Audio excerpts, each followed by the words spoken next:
Greetings and bienvenue, Midnight Crew. Thank you for returning to this broadcast, and welcome to new viewers joining us for the first time. If you like a video, then feel free to subscribe. How about spooky or scary experiences outside the hustle and bustle of the city? It could be out in the woods, deep in the boonies, driving stories on country lanes, or even urban exploration in abandoned places. Stories about places that aren't constantly visited. Climbing around the river that runs through the city with a friend. Looking for caves or tunnels. Find a runoff pipe halfway up the cliffside. Climb up and crawl in with flashlights. It echoes very easily in there. It is pitch black and almost dead silent save for the slight baritone ooh of wind flowing through. Crawling around and looking at all the cool graffiti and such. We are laughing and making a lot of noise, not intimidated by the environment whatsoever. Suddenly, friend starts getting nervous. He says, "I feel like we should turn back. Tell him to stop being such a wuss and to keep going." There is a lot of detailed graffiti in there I find interesting. A while later, I start feeling nervous too. Friend suddenly tells me to keep quiet and listens, as I begin to shiver, but I do not know why. He turns off his flashlight. I turn mine off too. Our eyes adjust to the darkness. There is very, very dim light reflecting off of white plastic pipes into the main runoff line. There are very faint scraping sounds like flesh sliding on pavement. Suddenly, we spot a shape moving about 100 meters down the tunnel. Friend quickly turns on his flashlight and points it at the shape. The flashlight does not reach it all the way, but still illuminates it. It is some emaciated person, which screams and turns away from the bright flashlights. We both shout and turn around, scrambling out of there as fast as you possibly could while hunched over. Nearly wet ourselves because we are at least 300 meters from where we entered. Friend gets ahead of me, practically running on all fours while almost crying. Suddenly he stops and points his flashlight upward. There is a manhole with a ladder above us that we did not notice on the way in. He starts crawling up. I can hear something slowly coming towards us, but I am too scared to even shine the light down the tunnel. Eventually, he pushes the manhole cover off, and we surface next to a somewhat busy road. Jump the hell out of there after him. A police car goes by and stops. Cops ask us what we were doing in the tunnels and searched us for spray paint. Let us off with a warning, saying we could have faced very serious fines. Also tells us some meth heads sometimes live in the tunnels, so it is dangerous in there. B2012. B16. Grandmother had just passed away like 2 days ago. Going out into the back roads of Iowa to watch over my grandmother's house for the weekend. It was a pretty valuable property with no neighbors, perfectly isolated from pretty much everything. My parent drops me off, say some shit like, "Stay safe, I love you," etc. I am already bored out of my skull, so I decided to go and snoop around. Circle around the house, nothing really special, until I get back to the front. The front door is literally hanging off its hinges wide open. The way the front was set up is that there is a pretty much flat gravel driveway in front of a double-wide garage. And then at the far back is a steep hill that no one should have been able to get up or down without me hearing. The rest of the house is pretty much blocked off by forest, so it is the only way they could have come. There are muddy imprints in the gravel leading away from the house. I can tell because of the way they faced on the door's landing. Not going to call anyone because of zero reception, it being Iowa. I try to go in through the garage to see if I can get the drop on anyone if they're still there. Side door to garage is open. Fucking Bootprints coming out of that door too. I knew from some faint memory that there was a pretty large basement under a trap door in the garage, so I make a beeline for that after checking if the coast is clear. Now the basement is something else. I had to draw a picture because I can't really describe it in words. There's a shadowy spot to hide under this big insulated air vent. And then there is sort of a passage between that one and the one several feet behind it. Too dark, so I'm not going back there. Go to hide under the little shady alcove, because I don't want to deal with this. I am facing outward so that I can see if anyone comes down the ladder, but cannot look behind me because it is too cramped. Sit in silence for maybe 20 minutes straight. Just as I am thinking it might be safe to go out, I hear some footprints. Not from above, not from in front, but right behind me.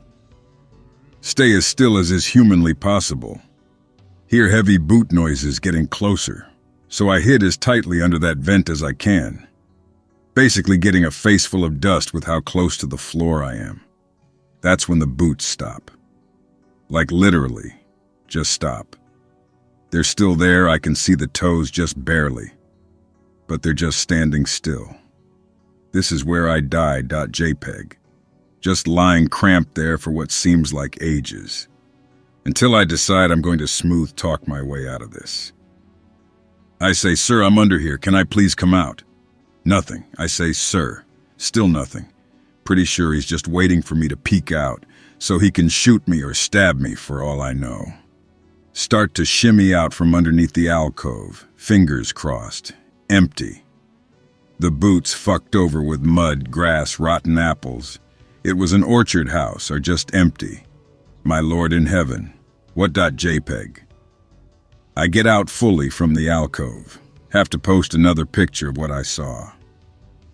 Muddy boot prints coming out from the super dark area in between the pipes. Flip on my fossil of a flip phone for light. Pretty much the only thing it is good for at this point. There's a whole goddamn concrete hallway leading down to me.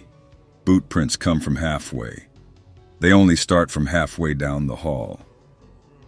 The hallway just ends in a locked iron door. No mud, no boots, nobody. Just the door. Well shit.png. This is when the most /x/worthy thing happens. Someone starts knocking on the door, running fast to get upstairs and up the ladder. Hightail it down the gravel drive to the road. Wait by the road for 4.5 hours even though it is like midnight. Finally get a pullover from some fat old lady, God bless her soul. Ask me what the hell I'm doing out in rural Iowa at 2 in the morning. I am too goddamn shook to say anything coherent, but I manage boots. Takes me to the hospital and I stay the night. Get home and have to tell my parents all about the incident I just had. Get blamed for the fact that the house was broken into and some old cat statue was missing. Nobody understands when I ask them about the boots. Apparently, whoever had broken in was barefoot. A completely different person must have broken into a house in godforsaken Iowa. Not paranormal, but terrifying nonetheless. I'm terrible at Greentext, so I'll try to keep it brief. When I was 11, living in Norfolk, Virginia, I stayed in a neighborhood not from the local children's park. The woods around it was notorious for drifters and predators stalking around them. I remember many times seeing loose articles of children's clothes thrown about from time to time, but it never registered to me. I got bored one evening and decided to leave the house without telling anyone so I can explore the woods around the park. Despite the tales, it was still an awesome place to explore. While I was passing over the makeshift dirt bike course on the back end near the wood line, I passed by a man sitting under a tree. Nothing seemed out of the ordinary. He was average build, 6 foot something, and was wearing sunglasses. I passed him and went further down the path before reaching a break in the wood line where I could enter. Once inside, I was walking downhill, climbing over fallen trees and under bushes so as to get further. Once on flat ground, I knew something was off. Looking up, I saw that the man had entered the woods and was barreling down towards me. I knew at that moment I had made a huge mistake and started sprinting through the woods back towards where the street was. I don't remember much other than instinct taking over. Once outside, I didn't stop running until I made it home, which was 4 or 5 blocks away at that point. Inside, my mom and dad were there waiting for me. They were freaking out because normally I would have never left the block we stayed on, let alone go as far as the park by myself. I'm not sure why. Out of all those possible days, I decided that day to try to go on a walk alone. Thinking back, it really could have been the last time anyone would have ever seen me. Alright, this is a bit paranormal because of the stories floating around this creature. A lot of them have been told by the older Indian and country folk here, so they might be exaggerating. So basically, in the outskirts of our town lie this large area of forestation that hasn't been touched in a few decades. Mainly because any time a logging company tries to come and go, Paul Bunyan on it. The tree huggers are always there with signs and such.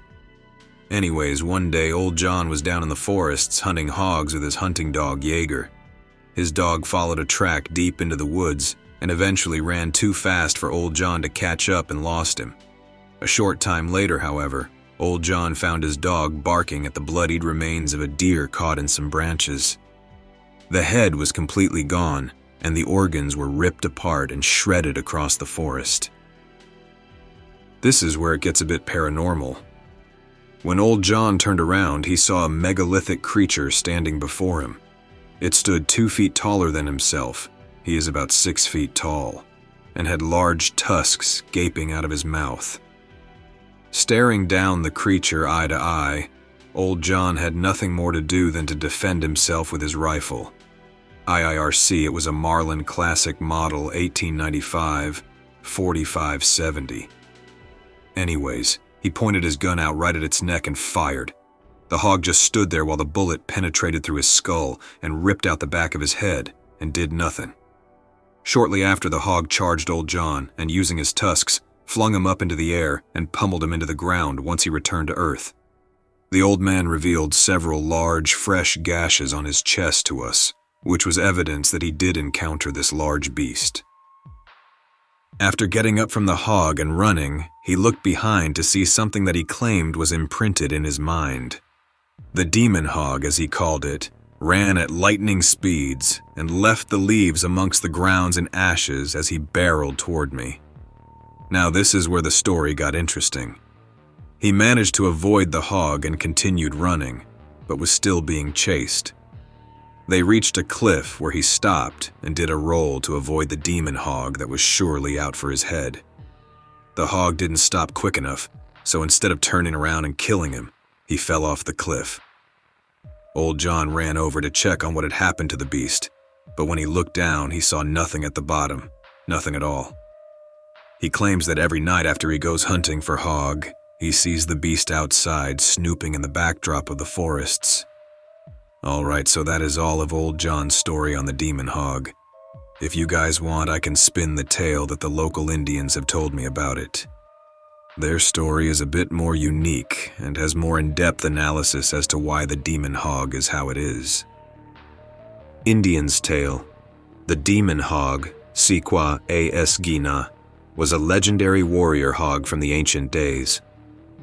Their first tribe leader, whose name I forgot, tamed him after 13 days of constantly fighting the beast out in the rain.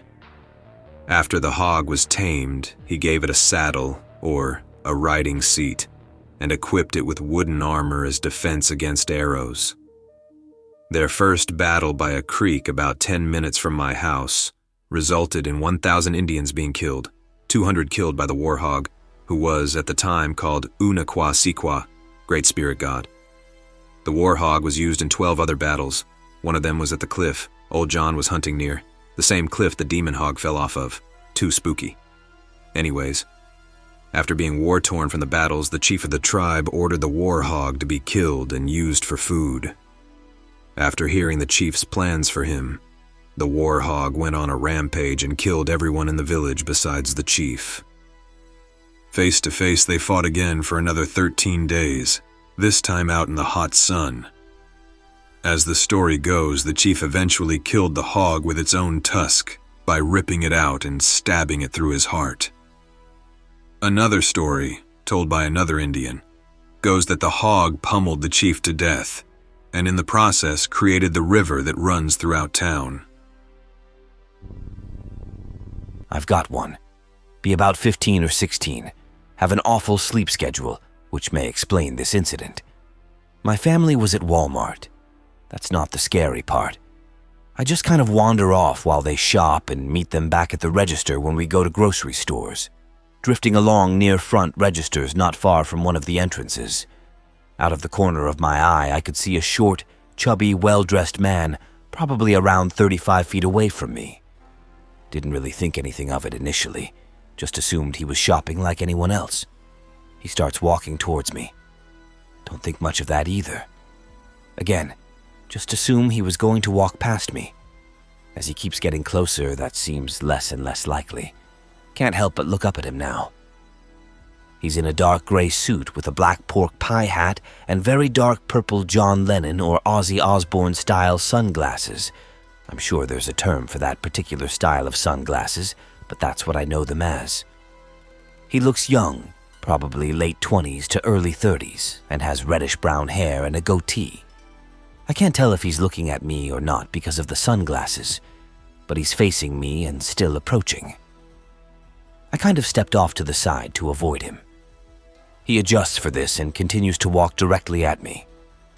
I'm facing him with a clearly bewildered or irritated look on my face. He walks right up to me, like inches away from my face. He's looking directly at me. I don't recall being able to see his eyes through his sunglasses. I'm still giving him this irritated look. Before I can say anything, he opens his mouth and fucking disappears. I look around. He is not here. I don't ever tell my family. I live in Nunavut, Canada, one of the least populated areas of the planet. I was only a teenager and I was hanging out one evening with my best friend on our snowmobiles in the middle of the winter. We were snowmobiling out in the countryside a few hours out from town, which wasn't uncommon at all. It was getting dark, roughly 9 p.m., and we were getting ready to head home. Both of us had arguments often about which route was faster, and we were feeling a bit daring at the time, and we split up to see who gets home the fastest, right?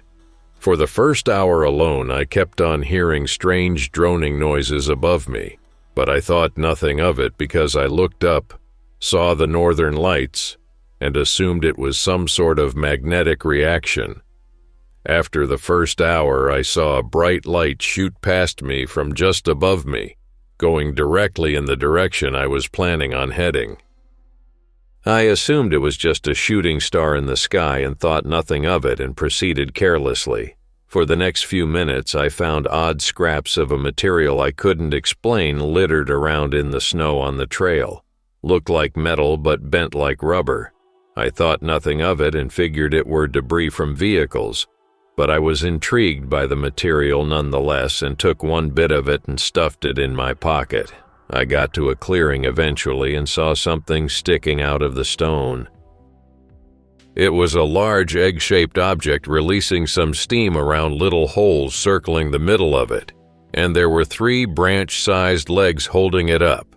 The egg looked about the size of a car. I didn't know what to think at first, but I stayed away.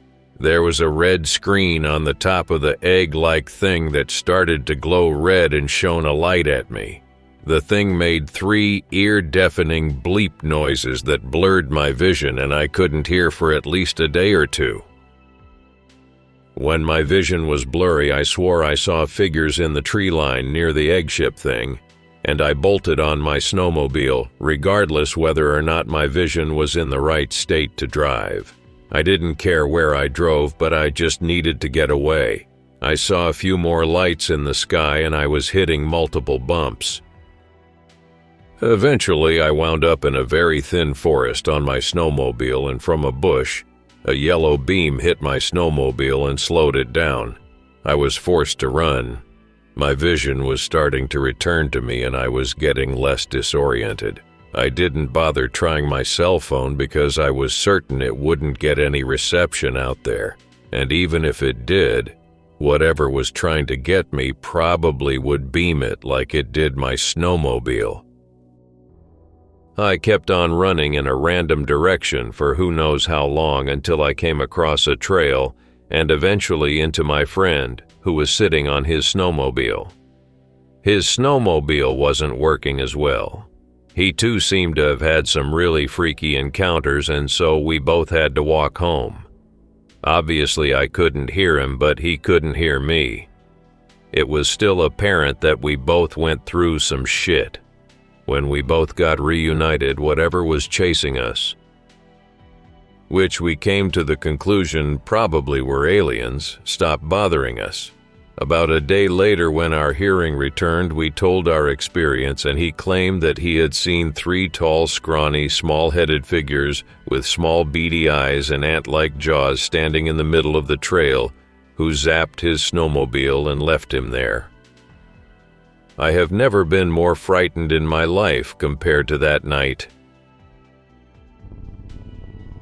An old friend James came to visit me down on the south coast of England. I was living in Poole, which is a popular holiday town, but having a lot of trouble meeting friends, so it was great to see him.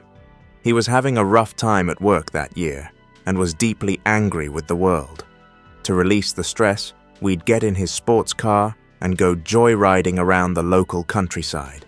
At 20, you think you are immortal, but that would be rectified when we wrecked later that year.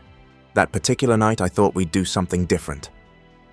Near Poole is the New Forest, a national park with miles of unspoiled forest and moor, crisscrossed by windy concrete tracks. We set out into it, screeching to a stop every mile or two, when a horse or deer bolted into the road. Coming from built-up England, we felt like we were on safari. Eventually, we decided to pull over in a car park and walk. We joked about dogging. Grabbing torches and stout branches, we walked an hour or so around that forest and back. When we returned, there were headlights in the car park. Thinking it might be the police coming to clamp the car, James chucked his branch and strode out into the car park, with me reluctantly trailing after him. As we emerged from the woods, we took in the scene. 4 battered trucks, and on the other side of the car park, 6 brand new black Range Rovers. All of the headlights flared on, and engines roared as the vehicles bolted out the car park, except for one truck. Trying to keep calm, we got in the car when the truck reversed to block us in. A man got out, holding a walkie-talkie in one hand and a pistol in the other. He pointed the pistol at us and talked over the radio. After a moment, he got a reply, jumped in his truck, and sped out after the others. We started the car and got out of that car park as fast as we could. But as we passed through the exit, one of the Range Rovers came out of nowhere and slammed into the back of the car. He pushed us down the road, maybe trying to run us off it, until James hit the accelerator and managed to pull away from him. He was on us all the way out the park, feet from our rear bumper. Praying that we wouldn't hit a horse, we pushed 80 all the way out. But on those winding roads, I think the Range Rover had the advantage.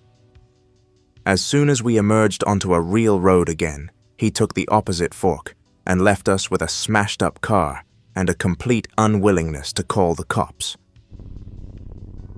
I don't know if it's something paranormal or like just weird country folk, but out where I live there's a couple of odd things that don't sit well with me. I live in East Yorkshire, in Hull, but my work takes me out into the countryside, right up the Holderness coast. It's fucking desolate, deprived, and like I said, has a few things that don't sit well with me. Pick-related. It doesn't look spooky or anything, but the flatness of the place and the locals really mess with your head if you don't go somewhere normal. This was me lazily baiting someone to ask me about my experiences. But since I just want to talk about it, I'll post the only possibly Skinwalker-esque thing I experienced. This has to do with my relations with an old friend of mine, who has also recently moved away. His family, who I won't name, a few of them run a large retail chain, used to own a farmhouse huge mansion called Langthorpe Hall. Look it up in the Doomsday Book. The site has been inhabited for 1,000 years at the minimum, and the surrounding grounds had hundreds of square feet of outhouses, barns, and stables. Some cottages as well. These, I was told, were built a few hundred years ago for families who had settled down due to regular employment with the family in question. All in all, the grounds were huge, like something you'd find in Midwest America, which is unusual if you're English. So my friend inherited the place after his mum died. He didn't live in the mansion as it apparently cost a fortune to run, bills and everything. But he still rented out the outhouses, cottages, and stables. He stayed there once a month or so to see to the estate-related business. But outside of that, he never really showed any love for the place, which was very beautiful aesthetically.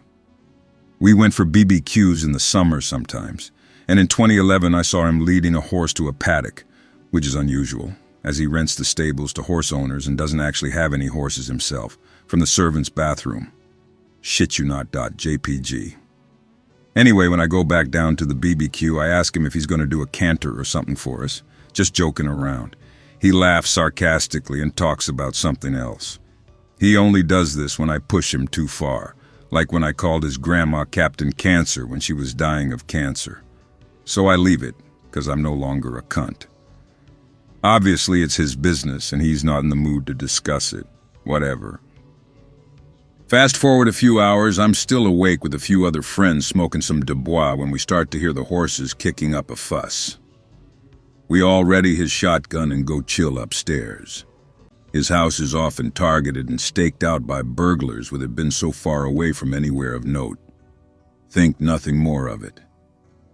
The next morning I get up early-ish, like 5 a.m. or something, and I go to get my cigarettes from my car. This takes me past the paddock. There I see one of the old guys from the cottages shoveling what I can only assume to be horse leftovers into a wheelbarrow, like a lot of that shit is piled into the barra. He stops when I start walking on the gravel driveway and looks my way. Shouts, "Now then." I said something, don't remember what, got my cigarettes and went back inside. Straight away I went to my friend's room, the kid who owns the estate. Tell him his horse is dead and the old dude is clearing it up. He denies any horse was ever there. I get happy because I know he's lying, and I know I can get something out of him. Selling horse meat is pork or something, eh? He gets out of bed, and this is the only time he's ever raised a fist against me in anger. We're super close brothers for all intents and purposes, and says I'll never understand country life. I laughed, obviously, though I was a bit unnerved. I push him for more information literally all morning. I only stop when the other guest starts waking up. Before I leave to go home, he takes me aside and says something along the lines of, "You know what the people are like around here, they have traditions, and I'm obliged to follow them now I own this place. Please don't ask any more questions, because I don't have the answers." Corny, I know, but it was something to this effect. That still makes me nope to this day. I respect my friend for saying that to me, though. And it seems as how he's sold the place and moved as I have. I don't want to know what he does or doesn't know. My best guess is some semi-pagan cult thing. I know of Minecraft YouTuber rings for sure around the countryside, so this wouldn't shock me. Or something big and nasty fucked up that horse. Big cat sightings are a well-documented occurrence around here, but even so, if a big cat kills a horse, you don't move it with a shovel and a wheelbarrow. I've heard a few tales of big nasty things fucking up cattle and stuff before, but I pay not so much attention to those. Personally, if skinwalkers were real, we'd definitely know about them. Plenty more dodgy stuff like that, by the way. A couple more stories about Langthorpe Hall I have secondhand from Charles, the aforementioned friend. Honestly, I'd like to share them. I don't talk to people about this, but over the internet with people who ain't gonna scoff at me, I feel pretty relieved. Mine is pretty short, but here goes. B23. Just started renting new house. It is a bit out in the country, and it is really nice. Sharing the rent with 3 friends. One of my friends has 2 cattle dogs. One Friday I am up late, window open because it was hot as fuck. Playing video games when I decided to take a break and have a quick cigarette. Walk to window and turn fan on, pointing out to draw the smoke away. Eyes start to adjust to the darkness.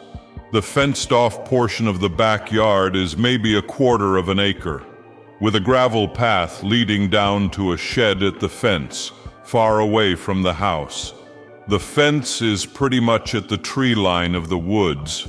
I can see movement in the gravel path leading from the backyard to the side of the house. As my eyes adjust, I see a tall figure slowly stumbling along. Probably one of my roommates, I think. It gets a bit closer, and I still cannot recognize it. I put my hand on my Mossberg 590 sitting next to the window. I think if it wasn't one of my roommates, our dogs would be barking at it. Right as I finish that thought, I hear the dogs clunking around in their doghouse, which is pretty close to my window. The figure stops, and suddenly the dogs start to go apeshit. They start barking like mad and tear out of the doghouse. I almost shit my pants as I grab my shotgun. Just as I look back up, I see the figure get down on all fours and hightail it the fuck out of there. The dogs were on its ass as it loped to the back fence and climbed over it like a human would. Horrified, I told my roommates what had happened. They shrugged it off as a bear. Didn't have any encounters after that. But damn if that didn't stick with me. I hope that you enjoyed tonight's broadcast. If you enjoyed tonight's story, then please subscribe to the channel as more Greentext will appear daily. A new broadcast will appear when the clock strikes midnight Central Time.